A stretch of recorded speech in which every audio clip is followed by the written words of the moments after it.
Lauren is here, she says as I get closer to my apartment front door. Lauren has a big smile and three balloons. She also has a small cake in her hand.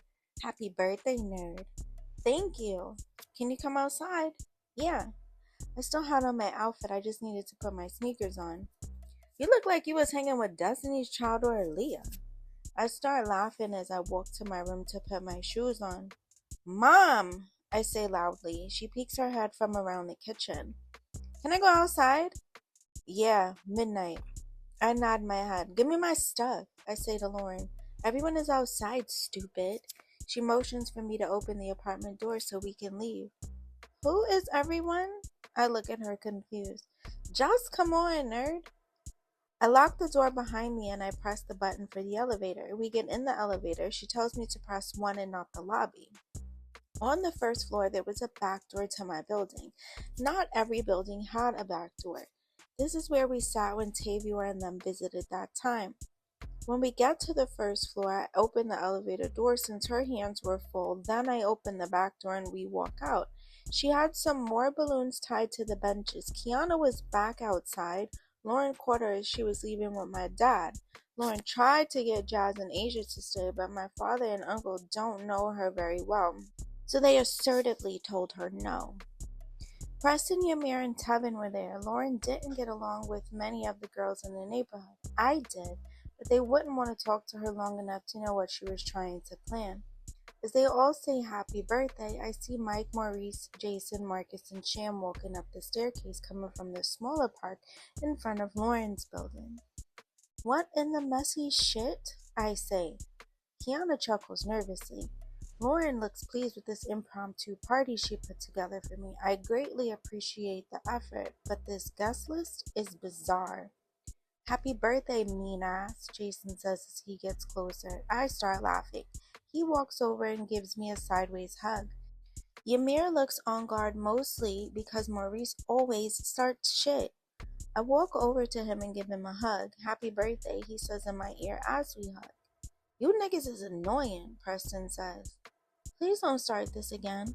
I sound like I am pleading, which makes him laugh. He grabs me and hugs me.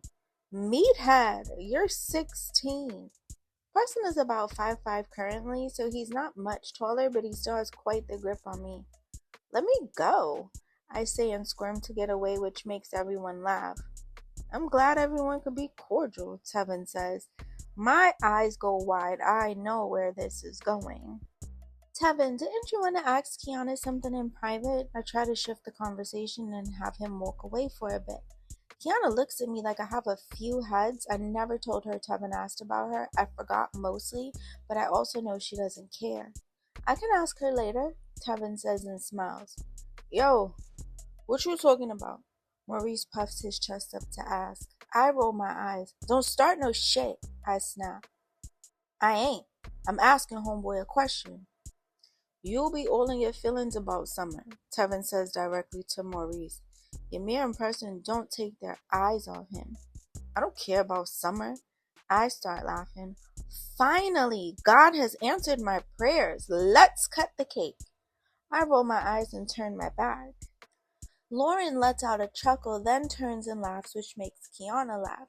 Maurice looked like someone stole his dog. Summer, you have no chill, Jason says. Me? I'm chillin'. Jason shakes his head and laughs more to himself. Lauren takes out a very small plastic knife to cut the cake. How is this gonna work? Preston asks.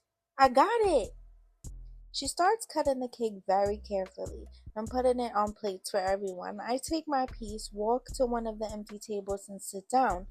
Not too long after I sit, Ymir comes over. We sat in silence for about 30 seconds. I could see his face was trying to find the words to say something. Just as he was about to speak, Kiana came. Lauren followed almost instantly after. Bitch, you didn't tell me Champion was your man. I see Ymir look a little taken aback. Kiana talks too much. I never agreed. It just kinda happened. I clearly been missing a lot. Lauren sounds kinda disappointed. I roll my eyes. I know. I have so much drama, she says. That you create. Lauren's jaw drops playfully. She flips her hair and walks off dramatically. I shake my head laughing. I thought she knew, Kiana whispers loudly. Just shush, I say semi-seriously. Tevin walks over and asks if he can talk to her in private. I already know what that's about. And Kiana gives me wide, worried eyes as she gets up and walks with him to the side. He's about to get shot down. We could start a club, Ymir says. I look a little shocked by his response. I won't pretend I don't know Ymir likes me, but literally everything with Champion just happened. I keep writing it because it's true. I didn't shoot you down. Ymir gives me a look. I mean, I didn't. I see how it looks, but I can't really explain because you don't have to explain some. I hope you enjoy your birthday though, he says and gets up from the table. He walks over to Preston and they start talking. I see Preston look at me. I see Kiana looking very uncomfortable talking to Tevin. I am trying so hard not to laugh at her. Lauren is talking to Jason and Sham. The situation makes me uncomfortable. I don't know how she is casually speaking to everyone. I'm surprised Tate didn't come with Ymir and them. Then again, Tate is Mr. Cool. He wouldn't have entertained all this mixiness. Within a few minutes, Preston walks over to tell me they're leaving. I give him a big hug, then walk over to Ymir to say bye. He gives me half a hug. I get it. Happy birthday, Summer, Tevin says as he walks off with Preston and Ymir. I didn't even realize Maurice left at some point. I didn't care either. He always makes a mess of something. We stayed outside for a few more hours. Then Lauren and I walked Kiana home around 10 p.m. As we walked back, Lauren starts talking. Do you think I'm dumb, Summer? Dumb about what? The things I do. I don't know what point you try to prove sometimes, but I wouldn't say you're dumb. She lets out a sigh. Why do you ask? Just standing there with Jason and Sham. I don't know. They made a comment? Nah, Sham talking about all the stuff he doing for Courtney's birthday. Jason talking about a date he went on. Meanwhile, I had sex with both of them recently and get nothing. Well, they're friends, so they probably know you're messing with the both of them, and that's why they won't take you seriously. She sighs again. I'm happy. You're happy, though. I don't reply. We're a short way away from the building, so we walk the rest of the way in silence. While I feel bad for Lauren, she keeps making the situation messier. Wait, am I one to talk? I'm not talking myself down this rabbit hole again. When we get to the front of my building, I thank Lauren for the nice gesture she pulled off today and head upstairs. I get to my room and change my clothes. I was still debating on calling Champion. I don't know why I'm so in my head about this. I suck it up and pick up the phone off the base to dial his number. It rings twice before it's answered. Hello? I hear a small voice say into the receiver. Hi, Yoki. It's Summer. Is Champion home? Hi, Summer. Happy birthday. Oh, thank you. Champ told me, she giggles. Champion, your girlfriend, she shouts. Aoki, stop shouting and bring Champion the phone. Tell Summer I said happy birthday, I hear her say. Tell her thank you, please, I reply. She heard you, Mommy. She said thank you. I hear her start to walk through the house and up the stairs. Champion! Summer is on the phone. There was an exchange of the phone and I could hear shuffling against the receiver. Hello, he says groggy. You asleep? Yeah. Oh, call me tomorrow. No. How was your birthday? It was good. I started to explain the dinner and then the surprise Lauren did. I didn't mention Ymir liking me. Clearly. We spoke for a little longer, then I let him go to bed and told him to call me tomorrow. The next morning, I wake up to the phone ringing. I realized no one was home and the answering machine was unplugged because it kept ringing. I reach my hand up toward the base on the small table by my bed above my head. Hello? Girl, wake up, she says on the other end. Why? Live life. I start laughing. What's up?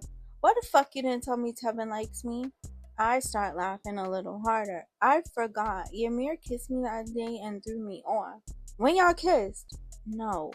Ymir kissed me mad randomly, like smooched me, then turned around and went home. Kiana laughs a little bit. What the fuck you doing to him? I start to laugh. I'm not trying to do anything aside from not feel bad about Tavior. You think he's still mad? Of course he is. He's Tavior. He can't find out about champions, so you good. Yeah, but what did Tevin say? Asking to take me out, but he gotta figure out how. And started telling me his troubles at home. And you said, Summer. She says in a tone of be for real. I start to laugh again. Tevin is so nice. He is, but I'm good. I'd fuck with Preston though.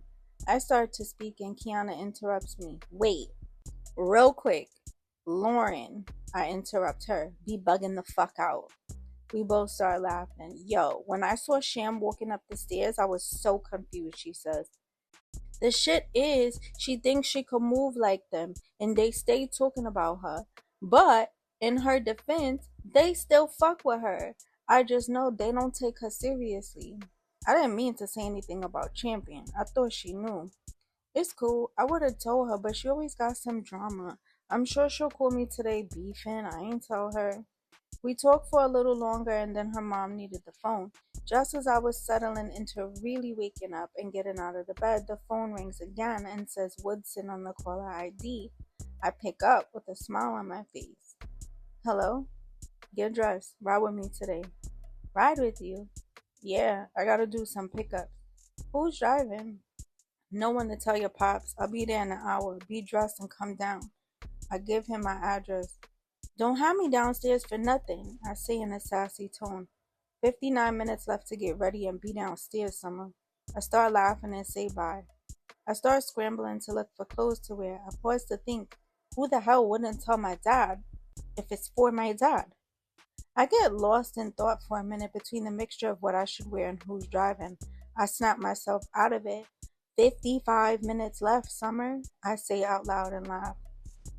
I walk out of my room to go toward the bathroom to turn on the shower and brush my teeth while I'm waiting for a little bit of steam to fill up the bathroom so I can step into the shower. I take a quick shower, wrap myself in a towel, and head toward my room. I'm going to do a high bun again. I'm losing minutes. I have about 20 minutes to find clothes and get downstairs. I pick out a plain pink t-shirt and some denim short shorts and throw on my white ups. Yes, they're still clean and crispy. I checked the time and I have 13 minutes. I rush and grab my brush to fix my hair quickly. By the time I'm done and get out front, a black Suburban with really dark tints was parked outside. The rear passenger door opens. Champion emerges with a smile, which makes me smile. He looks good as usual, dressed in polo from head to toe, t-shirt, shorts, socks. His white up still crispy. I walk straight to him and give him a big hug. He smelled good too. He looks down at me as I look up and gives me a kiss on my lips. Get in, he says and steps out of the way for me to get into the truck. I climb up and slide over. The driver kept his head facing forward until he heard the back door close. Yo, Milo, this is Summer, Big's daughter, but keep that shit quiet, Champion says in an aggressive tone, and his facial expression matches. They hired me for you, lips sealed, he shrugs. He didn't look that old, but older than us, maybe 20 years old. Caramel complexion, big brown eyes, they still had a hint of innocence to them despite what he might be into with Champion. And shit, my father. Milo's skin was so smooth, not a blemish in sight. He also had a fresh low cut. He had on a crispy white t-shirt. That's all I could see when I slid into the truck. I'm sitting behind him now, so I can't see much of anything but the back of his head. Champion slides his arms around me. He won't tell, I whisper lowly. Champion shakes his head no. I doubt it. I gotta start doing shit on my own and I can't drive yet. But what? I question and turn to look at his face. Nothing. We good, baby. I could see the wheels turning in his head. We drive for about 20 minutes and we had light conversation, but nothing like usual. When Milo stops driving, we're in front of Queensbridge houses.